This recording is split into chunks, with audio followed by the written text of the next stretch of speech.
We're going to start with Prime Minister Benjamin Netanyahu here on Twitter. Thank you on behalf of free peoples everywhere. Today, Israel is defending freedom in the Middle East and beyond.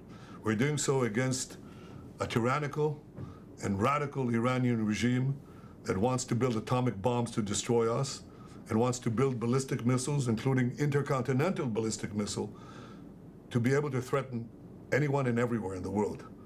By defending ourselves, we're also defending others. We're defending our Arab neighbors, our Arab friends in peace. We're defending Europe. We're helping defend also.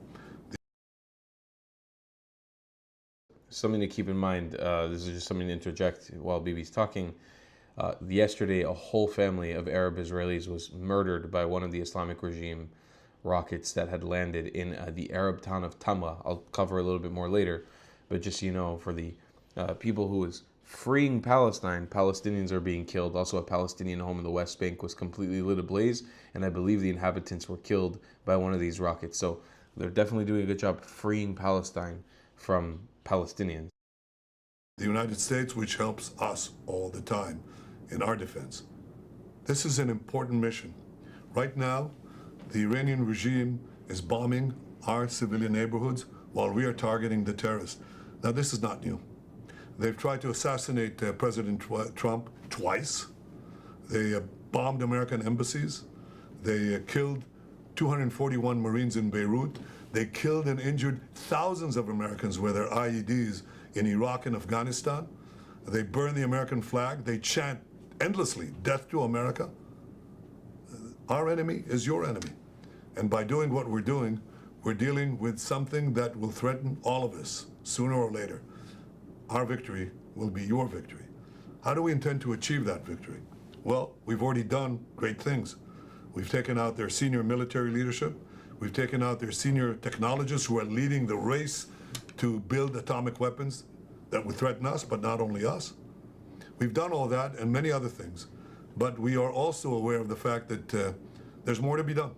So we're preparing. We paved the way to Tehran, and our pilots over the skies of Tehran will deal blows to the Ayatollah regime that they cannot even imagine.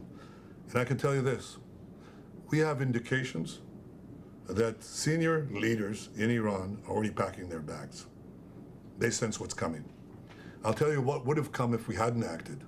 We had information that this unscrupulous regime was planning to give the nuclear weapons that they would develop to their terrorist proxies. That's nuclear terrorism on steroids. That would threaten the entire world. This is what Israel is doing with the support, the clear support of the President of the United States, Donald Trump, and the American people, and many others in the world. So with God's help, and with the goodwill and resolution of all free societies, we shall win. This is Mohammed bin Salman, the leader of Saudi Arabia on Iran is not a rival to Saudi Arabia.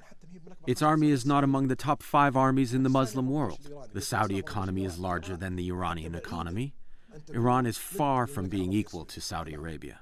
But I've seen that you called the Ayatollah Khamenei the new Hitler of the Middle East. Absolutely. Why? Because he wants to expand. He wants to create his own project in the Middle East, very much like Hitler, who wanted to expand at the time. Many countries around the world and in Europe did not realize how dangerous Hitler was until what happened happened. I don't want to see the same events happening in the Middle East. Does Saudi Arabia need nuclear weapons to counter Iran? Saudi Arabia does not want to acquire any nuclear bomb. But without a doubt, if Iran developed a nuclear bomb, we will follow suit as soon as possible. Immense clarity there from Mohammed bin Salman, and this is the reason why. Imagine if these were nuclear warheads, which they very much could be, considering the desires of the Islamic regime of Iran. This is what it's looking like for Israelis on the ground these nights.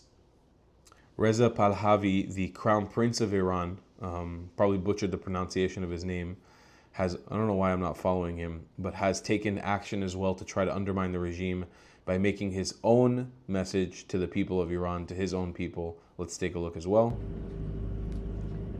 همیهنانم جمهوری اسلامی و رهبران نالایق و جنایتکارش ایران ما را به جنگ کشاندند و مسئول و مقصر اصلی وضعیت کنونی هستند.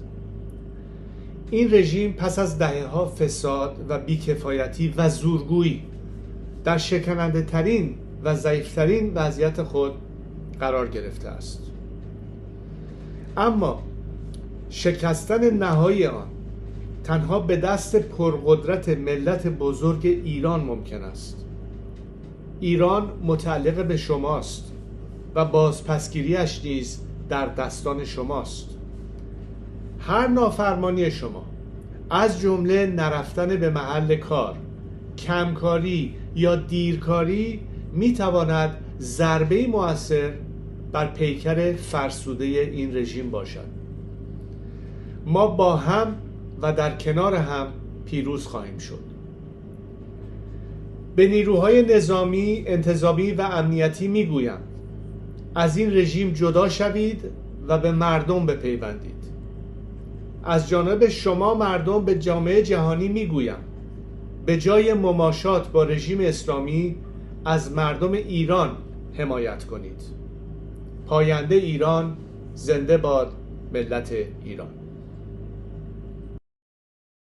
We're looking at a real attempt right now to overthrow the regime, or at least to inspire the citizens of Iran to fight against this Islamic regime. And we need Reza, we need him to be at the forefront of this. We need Iranian citizens, or Iranians and Persians from the diaspora to be chiming in to undermine the regime, to continue to inspire, because if IDF lays down the groundwork, if Israel, the US, Western nations help lay down the groundwork and weaken the regime, we may be able to help to assist the Iranian people on the ground to actually overthrow the regime. And it really looks like we're heading that way. They are targeting, just like I said, they're only targeting civilians.